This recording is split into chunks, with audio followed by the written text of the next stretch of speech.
కానీ మన సాంప్రదాయాలు కాపాడాలి. అదే సమయంలో ఈరోజు డబ్బులు సంపాదించుకోవడానికి కూడా చదువుకోవాలి. ఈరోజు ఐఏఎస్ ఆఫీసర్లు అయ్యారు, ఒకప్పుడు సమాజానికి సేవ చేశారు.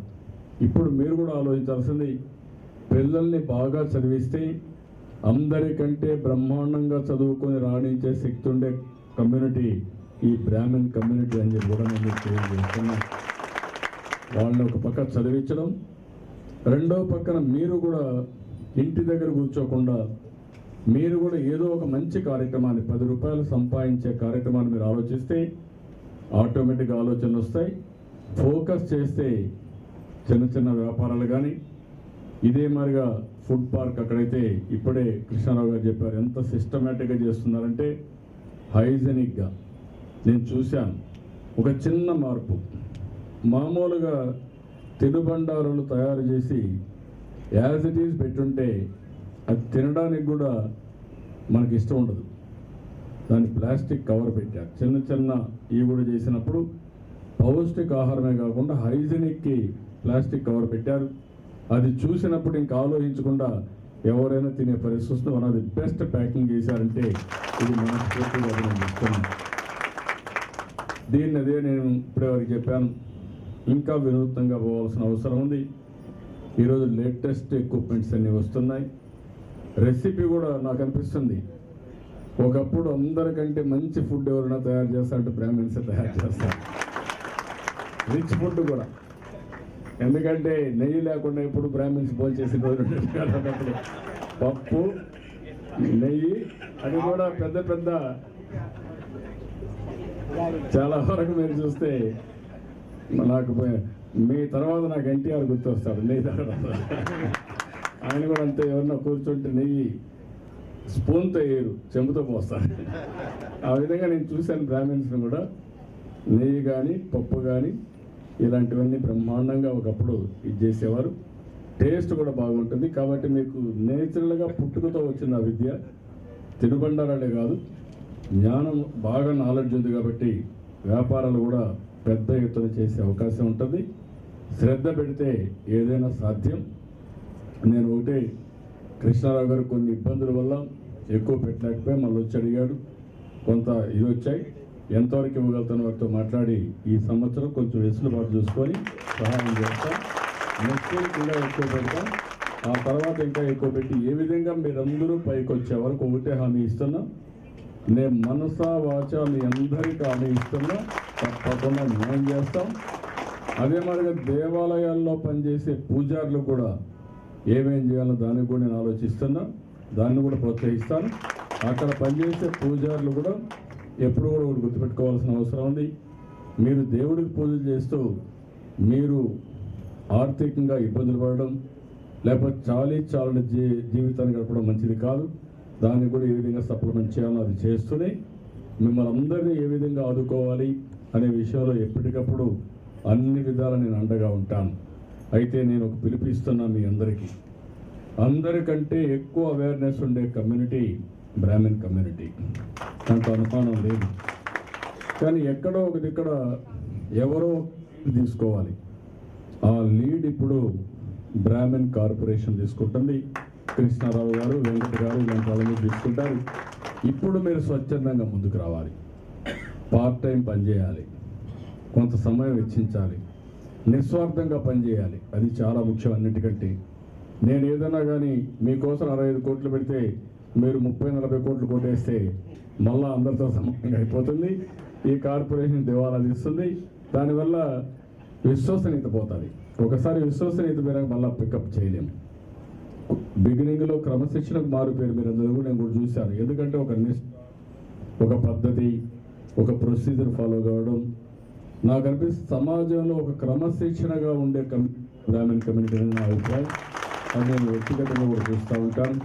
అలాంటి మీరు ఆలోచించాల్సింది, ఏ విధంగా చేస్తే ఒక సామాజిక బాధ్యతతో మీరు ముందుకు వస్తే మీకు పూర్తిగా అండగా ఉండే బాధ్యత నేను తీసుకుంటానని చెప్పి కూడా నేను మీకు తెలియజేస్తున్నాను. ఒక పక్క ఈ కార్యక్రమాలు చేస్తూనే, సామాజిక కార్యక్రమాలు చేస్తూనే మీరు కూడా నాయకత్వ పోటీ అది కొద్దిగా వెనకబడుతున్నారు మీరంతా. అది కూడా ఒక విషయం మీకు చెప్పాలి. నాకు కూడా ఒకవేళ వీళ్ళని ఎతకాలంటే ఎక్కడ పెట్టాలి, ఎతకాలన్నా కూడా అర్థం కాని పరిస్థితి వస్తుంది ఈ మధ్యకాలంలో. అట్లా కాకుండా మీరు ముందుకు వస్తే నేను నిజంగానే మనసా వాచ చెప్తున్నా, మిమ్మల్ని ప్రోత్సహించాలనుకుంటున్నా. రాజకీయం అనేది ఏ ఒక్క కులమో లేకుంటే ఒక మతమో లేకుంటే ఒక ప్రాంతం కాదు, అందరూ కలిసి మనందరి కోసం చేసుకునేది రాజకీయం. నేను అందరికీ తగిన ప్రాతినిధ్యం ఇవ్వాలని నా యొక్క ప్రగాఢమైన ఆలోచన. నేను తొందరలోనే మీలో కూడా కృష్ణారావు గారు కూడా కోరుతున్నా, ఇక్కడే పెద్దలు కూడా కోరుతున్నా, కొంతమందిని లిస్ట్ అవుట్ చేసి మీరు ఇస్తే వాళ్ళు కూడా నర్చర్ చేసి వాళ్ళు కూడా ప్రమోట్ చేసి వాళ్ళు కూడా పైకి తీసుకొస్తాం. ఎందుకంటే అల్టిమేట్గా ఇక్కడ ఉండేవాళ్ళు వివిధ రకాల నాయకులు కావాలి. ఓసారి కార్పొరేట్ లీడర్స్ అవుతారు, ఓసారి బ్యూరోక్రటిక్ లీడర్స్ అవుతారు, కొంతమంది వ్యాపారాలు చేసుకుంటారు, కొంతమంది రాజకీయాలకు వచ్చి ప్రజలకు కూడా సేవ చేసే పరిస్థితి ఉండాలి. ఇవన్నీ కూడా ఒక పరిధి ప్రకటన చేయాలి. కాబట్టి మీరు కూడా పూర్తిగా సహకరించండి. నేను తప్పకుండా అండగా ఉండి ఈ కమ్యూనిటీని అన్ని విధాలా ఎంపవర్ చేసే బాధ్యత నేను తీసుకుంటానని చెప్పి మరొకసారి మీ అందరికీ ఆమెస్తూ ఈరోజు ఒక మంచి కార్యక్రమం క్రెడిట్ సొసైటీ ఒక సౌండ్ ప్రిన్సిపల్స్ పెట్టుకున్నారు. I'm very happy for that. ఈ సౌండ్ ప్రిన్సిపల్స్ని ఇంకొంచెం మేనేజరల్ బ్యాండ్విడ్త్ పెంచుకుంటూ ఒక పక్క స్కిల్ డెవలప్మెంట్ చేయడం, ఒక పక్క మార్కెటింగ్ ఎస్టాబ్లిష్ చేయడం, ఒక పక్క ఓవరాల్ ఆర్గనైజేషన్ స్కిల్స్ ఇవన్నీ నేర్పించగలిగితే ఈజీగా ఇది సక్సెస్ అవుతుంది. అందులో కూడా సెల్ఫ్ హెల్ప్ గ్రూప్ తీసుకున్నారు. అందులో కూడా నేను చూశాను, డబ్బులు 25,000 కానీ ఎంత కావాలని ఇచ్చి వాళ్ళు సెటప్ చేసిన తర్వాత ఫస్ట్ 2 నెలలు మళ్ళీ రికవరీ అడగకుండా రాబోయే రోజుల్లో రికవరీ అడుగుతున్నాయి.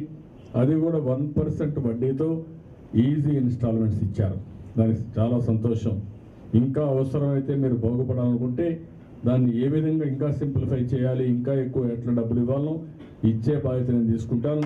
సద్వినియోగం చేసుకునే బాధ్యత మీరు తీసుకోవాల్సిందిగా మరొకసారి కోరుకుంటూ ఈరోజు ఈ కార్యక్రమానికి వచ్చిన మిమ్మల్ని అందరినీ అభినందిస్తూ, ఇంతవరకు బ్రాహ్మిన్ సొసైటీ ద్వారా లేదంటే క్రెడిట్ సొసైటీ ద్వారా కార్పొరేషన్ ద్వారా సేవా కార్యక్రమంలో భాగస్వామైన ప్రతి ఒక్కరిని మనస్ఫూర్తిగా అభినందిస్తున్నా, మనస్ఫూర్తిగా ధన్యవాదాలు తెలియజేస్తున్నా. కొంతమంది నేను చూస్తున్నాను, వాళ్ళు ఏ పని చేయరు కానీ రెచ్చగొడతారు. ఆ కమ్యూనిటీకి ఒక్క పైసా పని చేయరు కానీ పని చేయకపోయినా ఏదో ఒక విధంగా రెచ్చగొట్టి క్రెడిట్ తీసుకోవాలనుకుంటారు.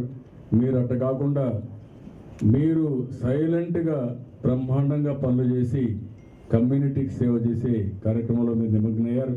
దీనికి మనస్ఫూర్తిగా అభినందిస్తూ మరొకసారి అందరినీ కూడా మరొకసారి కోరుతున్నా, ఇది ఒక ఉద్యమ స్ఫూర్తితో పోవాలి, మిగిలిన వాళ్ళకి ఆదర్శం కావాలి. అందరం కూడా మళ్ళీ ఇంకొకసారి కూడా గుర్తుపెట్టుకోవాల్సింది, కులం అనేది, మతం అనేది, ప్రాంతం అనేది మనం కోరుకుంటే వచ్చేది కాదు. కొన్ని సందర్భాల్లో కొంతమంది కొన్ని పుడతారు, కొంతమంది కొన్ని మతాలను విశ్వాసంతో ఆచరిస్తారు, కొంతమంది కొన్ని ప్రాంతాల్లో పుడతారు. కానీ ఎవరి విశ్వాసాన్ని కూడా ఇంకొక వ్యక్తి ఇంకొకరు దెబ్బతీయడానికి ప్రయత్నం చేయడం కూడా మంచిది కాదు. మనోభావాలు దెబ్బతింటాయి. అదేవిధంగా ప్రపంచంలో మీరు ఒకసారి చూస్తే భారతదేశానికి ఉండే కుటుంబ వ్యవస్థ ప్రపంచంలో ఎక్కడా లేదు. మనకుండే సాంప్రదాయాలు, మనకుండే సంస్కృతి ప్రపంచంలో ఎక్కడా లేదు. ఆ సంస్కృతి సాంప్రదాయాల్ని ప్రోత్సహించింది, కాపాడింది, ఇప్పటి వరకు ముందుకు తీసుకుపోయింది. అగ్రస్థానంలో ఈ యొక్క బ్రాహ్మణ్ కమ్యూనిటీ ఉన్నారు. ఆ విషయంలో మనస్ఫూర్తిగా అభినందిస్తూ, ఈ సంస్కృతిని మనం పోగొట్టుకోవడానికి వీల్లేదు. దీన్ని ఏమాత్రం కూడా డైల్యూట్ చేయడానికి వీల్లేదు. ఎందుకు నేను ఈ మాట చెప్తున్నానంటే, ఈరోజు అమెరికాలో డబ్బులు ఉన్నాయి కానీ వాళ్ళ కుటుంబ వ్యవస్థ పటిష్టంగా లేదు. కొన్ని దేశాల్లో మీరు చూస్తే చాలా వరకు తల్లి, తండ్రి, భార్య, భర్త కలిసి ఉండే పరిస్థితి కూడా లేకుండా ఉంది. అలాంటి వ్యవస్థలు కూడా ఉన్నాయి. ఈరోజు సంపద కావాలి. సంపద ఎందుకంటే పేదరికంలో ఉండమని ఎవ్వరూ కోరుకోం. సంపద ఉండాలి, మెరుగైన జీవన ప్రమాణాలు ఉండాలి. అదేవిధంగా ఇంకొక పక్క చూస్తే మనుషుల రిలేషన్స్ కూడా బాగుండాలి. ఈరోజు డబ్బులతో మనం మాట్లాడడం, వస్తువులతోనే అన్ని ఆనందం రాదు. వస్తువులు అవసరం కానీ వస్తువులతోనే సర్వస్వం కాదు. ఆ విషయం గుర్తుపెట్టుకొని సాయంత్రం ఎంత కష్టపడినా ఇంటికి పోయి భార్య, భర్త, పిల్లలతో కలిసి భోంచేసి పడుకుంటే, కసుపు కబుర్లు చెప్పుకుంటే జీవితంలో ఉండే ఆనందం దేంట్లో రాదని చెప్పి కూడా నేను తెలియజేసుకుంటూ, అలాంటి బ్రహ్మాండమైన వ్యవస్థని మనం కాపాడుకోవాల్సిన అవసరం ఉంది. ఆ కాపాడులో ముందుండే కమ్యూనిటీని మరొక్కసారి మనం స్ఫూర్తిగా అభినందిస్తూ అందరికీ నమస్కారాలు. జై హింద్, జై హింద్. ఒక్క నిమిషం. సీఎం గారు చెప్పిన ఒక ముఖ్య విషయంలో సార్, అర్చకులు పురోహితుల రోలు సామాజిక బాధ్యత చాలా ఎక్కువ. సమరసత మండలి తరఫున ఏం చేస్తున్నామంటే వీళ్ళకు ఓరియంటేషన్ ఇస్తున్నాము.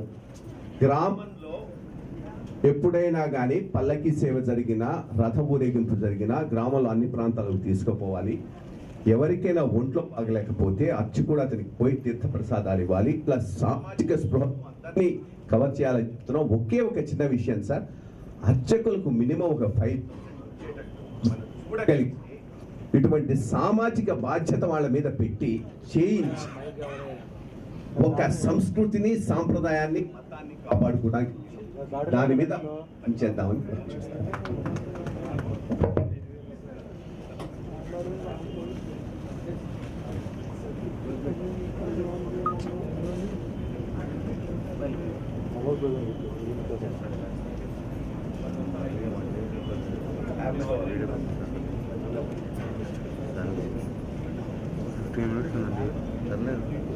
కూర్చోండి సార్, కూర్చోండి సార్, సైడ్ నుంచోండి.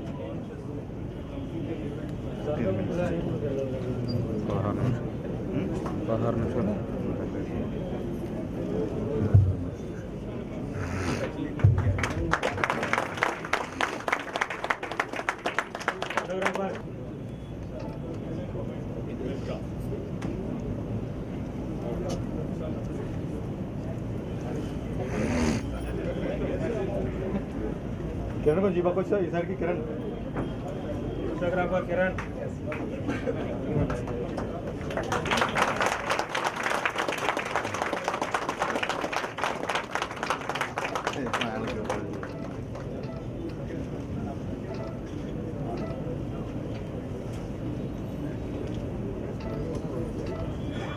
ఏమవుతుందా 9:30 అయింది.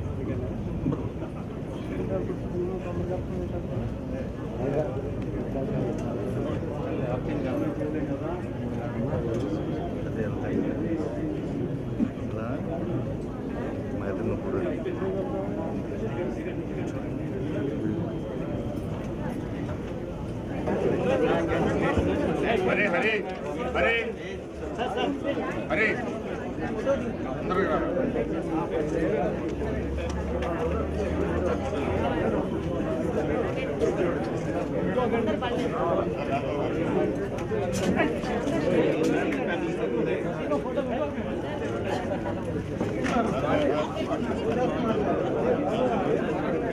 పదమూడు జిల్లాల కోఆర్డినేటర్ రండి.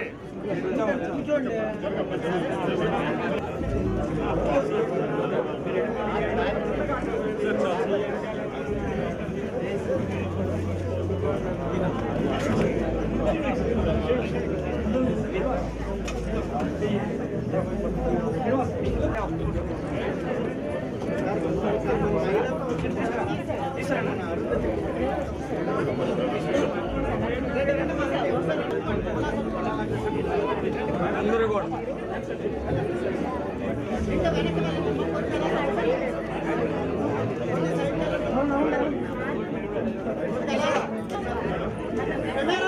చూడు